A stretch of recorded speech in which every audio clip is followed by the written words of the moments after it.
जिहादियों ने अपनी ताकत के चलते 30 से 32 हजार अनादिकाल से ऐसे मंदिर जिनका आर्किटेक्चर दुनिया में कहीं मिलता नहीं है, जिन पर रिसर्च हो सकती है सालों कि कैसे किसी चट्टान के अंदर एक मंदिर बन जाता है, कैसे वो नक्काशी होती है। आज भी दुनिया इतनी विकसित हो गई, लेकिन हमारे हजारों साल के पुराने मंदिर के आर्किटेक्चर को आज भी नहीं बना सकती। उन मंदिरों पे कानून बन गया, हम बोले नहीं, ठेकेदार भी नहीं बोले। अब तो भाषा ही कुछ और है। और उस कानून के बाद हम सब चुप बैठ गए, पूछा नहीं हमने। लेकिन आपको उसका तोड़ बता के जा रहा हूं। आपसे उम्मीद है मुझे, यह बात उत्तर प्रदेश में भी मैंने कहा, और मैं उस वक्त कह रहा हूं जब आपके हाथ में अभी एक मोहर लगाने का समय आने वाला है। अंग्रेजी में कहावत है, strike while iron is hot. लोहा जब गर्म हो तभी चोट करनी चाहिए। इसलिए मैं गुजरातियों के बीच में आता हूं। मुझे लगता है कि अगर यह काम आप करेंगे तो आपकी देखा देखी 14 और 19 के बाद जो आपने 14 में भेजा, उसी के कारण देश में होड़ लग गई है। दौड़ रहे हैं लोग। इसलिए जहां कायर चुने जाते थे, जो राजभवन में दुनिया के कुकर्म करते थे, उसी देश के सबसे बड़े प्रदेश में आपकी बहादुरी का आपने जो मिसाल पेश की 2014 में, चिल्ला चिल्ला के की और कहा कि 15 साल हमने इसको हर किस्म के ऑपरेशन की ट्रेनिंग दी है। आप महान लोग हैं। कोई अपना पेन पेंसिल तक नहीं देता है। आपने 15 साल की ट्रेनिंग देने वाले डॉक्टर को कहा कि गुजरात में कई गुजराती अब ऐसी ट्रेनिंग पा चुके हैं, तुम्हारा काम यहां नहीं है, तुम दिल्ली जाओ। वो दिल्ली गया और दिल्ली से उत्तर प्रदेश नजदीक है। आपका दबाव हुआ, आपने मिसाल पेश की भारत में कि ये वो आदमी है, कि आपने उसे इसलिए नहीं भेजा था। भारत के लोगों ने कतई नहीं चुना था। देखिए, मैं राजनीतिक आदमी नहीं हूं, इसलिए कोई सच बात ऐसी नहीं कहूंगा जो झूठी हो। किसी ने नहीं चुना कि गुजरात का विकास का मॉडल बहुत बढ़िया है, इसलिए प्रधानमंत्री बना दो। लोग गुजरात को देखा तक नहीं था लोगों ने।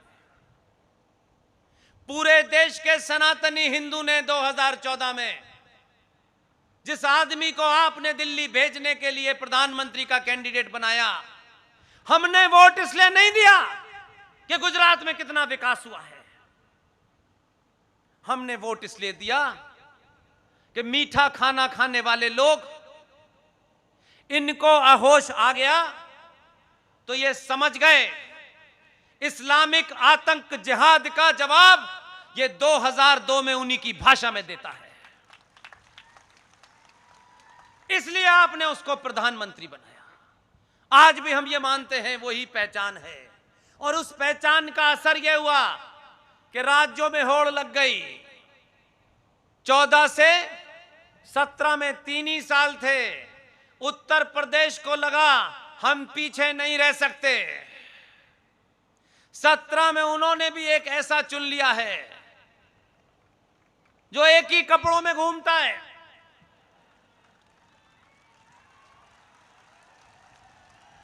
कुछ नहीं कहता, किसी स्कूल में नहीं गया, कोई डिग्री नहीं है। यह भी परंपरा आपने रखी। आपने कहा डिग्री वालों को, मार्कशीट वालों को अपनी नौकरी और डिग्री से बड़ा प्यार होता है। इसलिए पूरी दुनिया का आप इतिहास उठा के देख लीजिए, जो समाज मार्कशीट हमारी अच्छी हो, हमें बड़ी डिग्री मिल जाए, संकट के समय में डिग्री और मार्कशीट को अपने साथ रखने वाले लोगों ने राष्ट्र कभी नहीं बचाया, क्योंकि उनको डिग्री की चिंता है, नौकरी की चिंता है। ऐसे ही एक आदमी रिजर्व बैंक का गवर्नर था, यूजीसी का चेयरमैन था, उसको डिग्रियों का बड़ा शौक था। वो 5 साल तक एक मूक बधिर की तरीके से एक महिला के इशारे पर देश चलाता रहा, क्योंकि डिग्री की चिंता है। लेकिन आप ही ने मिसाल रखी कि विश्व की अगर यह मिसाल ठीक है कि जिसके पास डिग्री नहीं होती वही राष्ट्र बचाता है, और 14 में जिसको भेजा उसके पास कोई डिग्री नहीं है। उसी कारण से उत्तर प्रदेश वालों को लगा कि डिग्री वाले तो हमने बहुत चुने थे, लेकिन उत्तर प्रदेश में गली गली जिहादी पहुंच गए हैं। इसलिए उस आदमी को चुना उन्होंने भी, जिसने चुनाव भी नहीं लड़ा, लेकिन यह दबाव गुजरात के गुजरातियों का था कि 2014 में आपने दिल्ली में भेजा तो आपने एक मैसेज दिया कि जब गुजराती मीठा खा करके कड़वे आदमी को दिल्ली में भेज सकते हैं तो फिर बाकियों को क्या दिक्कत है भाई। उसी का असर है।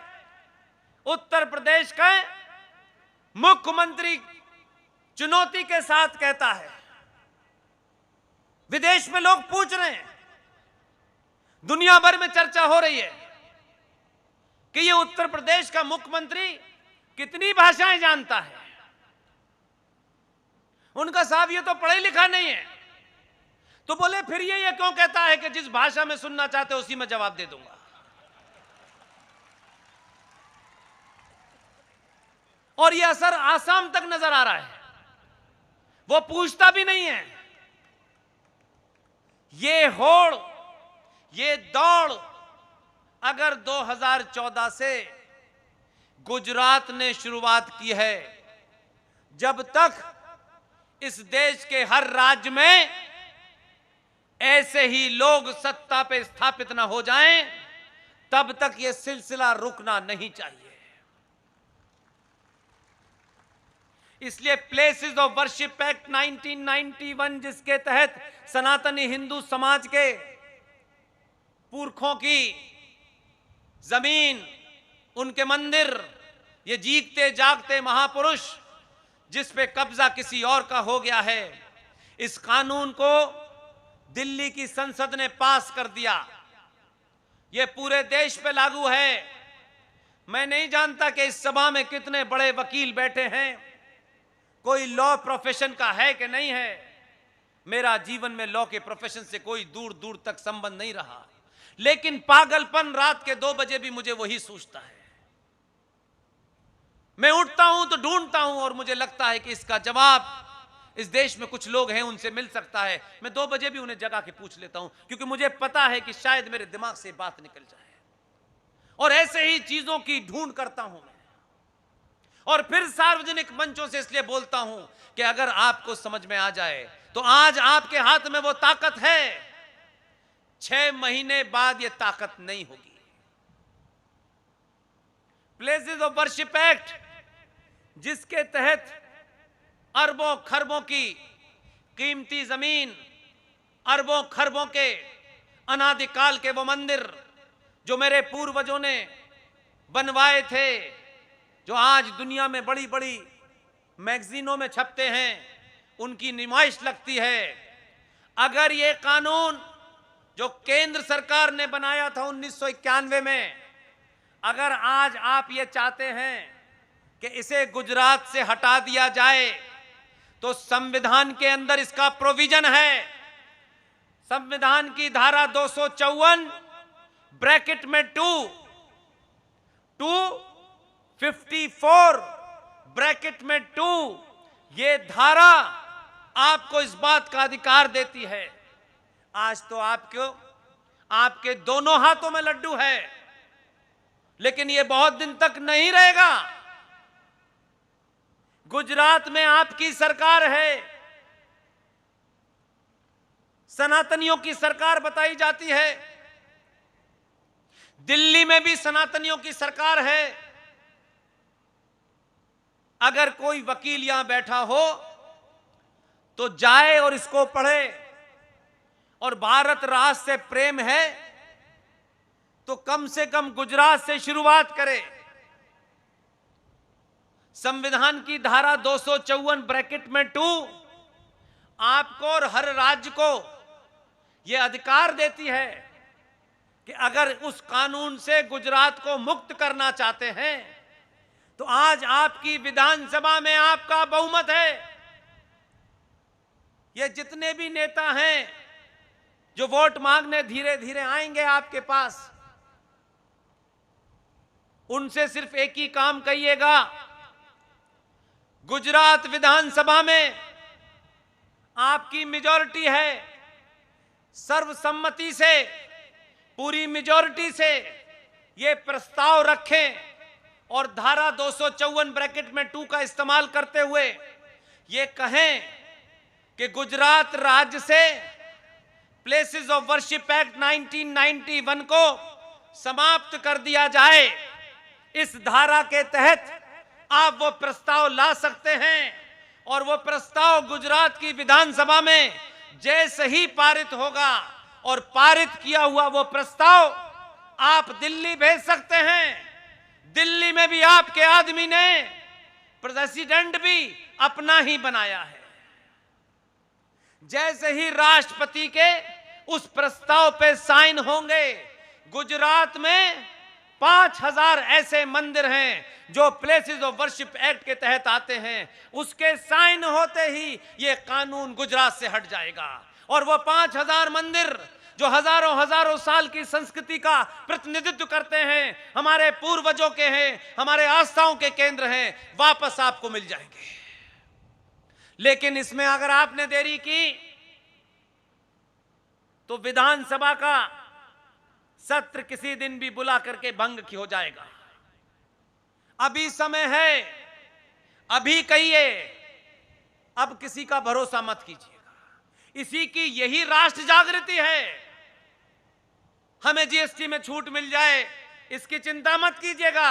जीएसटी में छूट नहीं मिली थी तब भी आप दुनिया में सबसे बड़े व्यापारी थे और नहीं देता तब भी हैं।